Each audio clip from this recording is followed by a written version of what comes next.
आज private school में अपने बच्चों को पढ़ाना हर माँ बाप का सपना होता है कि मेरा बच्चा किसी अच्छे से प्राइवेट स्कूल में पढ़े।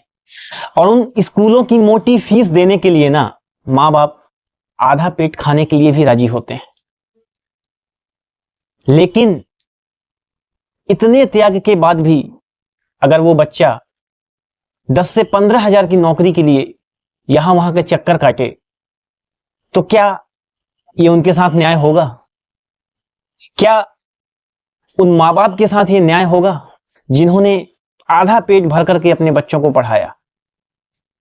आज आप किसी भी माँ बाप से पूछिए ना, हर माँ बाप यही बोलेगा कि हमें कुछ बचे या ना बचे, हमारे बच्चे अच्छे से पढ़ लें और कुछ बन जाएं।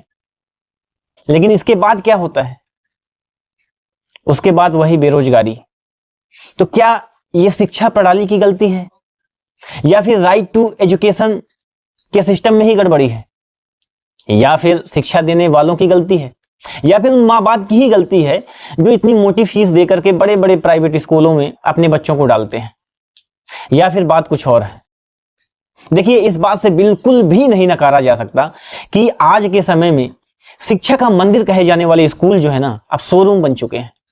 उसके ग्राहक हैं हम और आप। शिक्षा केवल और केवल एक व्यापार का केंद्र बन के रह गई है। तभी तो 2024 में private coaching industry 1 lakh crore रुपए की हो चुकी है। 2019 में भारतीय अभिभावकों ने प्राइवेट स्कूल में केवल फीस के नाम पर ना 1,75,000 करोड़ रुपए खर्च किए।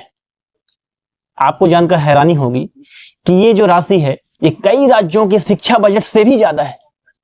और ये लूट केवल यही नहीं रुकती है। प्राइवेट स्कूल्स में एडमिशन के नाम पर लाखों रुपए डोनेशन लिए जाते हैं। स्कूल में 3 प्रकार की ड्रेस लगती है, वो भी ड्रेस जो है स्कूल से ही लेना है और एमआरपी से 3 गुना ज्यादा।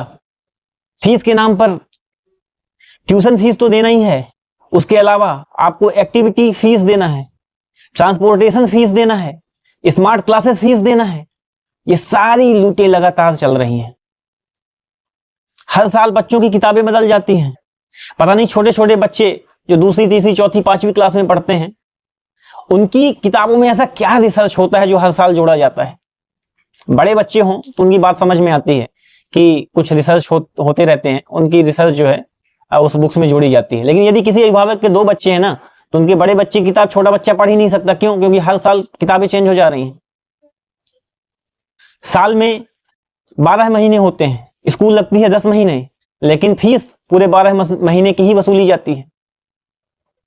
बुक्स भी खास पब्लिकेशन की ही होती है, उसी पब्लिकेशन की लेना है, और कहीं कहीं तो उस स्कूल से ही लेना कंपलसरी है, बाहर से आप ले ही नहीं सकते हो। और लूट की हद तो तब हो गई जब कोरोना के समय में ऑनलाइन क्लासेस चल रही थी और स्कूल वालों ने पूरी की पूरी फुल फीस जो है वसूली। क्या भारत सरकार में ऐसा कोई प्रावधान नहीं है जो इन सब मनमानियों पर रोक लगा सके? जी हाँ, बिल्कुल है। राइट टू एजुकेशन एक्ट के तहत इसमें रोक लगाई जा सकती है, लेकिन इसका इम्प्लीमेंटेशन जो है ना, ऑन ग्राउंड 0 है, ना के बराबर है। हालांकि सुप्रीम कोर्ट ने यह बात बोल चुकी है कि education is not a business, but private schools के लिए तो it is a business. Yes. आपके मन में एक सवाल आ रहा होगा कि क्या कभी किसी भी राज्य सरकार ने ये फीस की मनमानी को रोकने के लिए कोई कदम नहीं उठाया? दिल्ली, एमपी, महाराष्ट्र जैसे राज्यों ने कई बार फीस की मनमानियों को रोकने के लिए कई कदम उठाए, लेकिन स्कूल्स क्या करते हैं कि सुप्रीम कोर्ट, हाई कोर्ट चले जाते हैं और रोक लग जाती है। आपको तो पता है कि एक बार यदि केस जो है सुप्रीम कोर्ट या हाई कोर्ट में चला गया तो हमारे यहाँ कितना जल्दी फैसला आ जाता है, आपको पता है ना। स्कूल्स बोलते हैं कि क्वालिटी एजुकेशन की कीमत होती है। जी हाँ, होती है, लेकिन आपकी अकाउंटेबिलिटी मतलब कुछ नहीं होती है।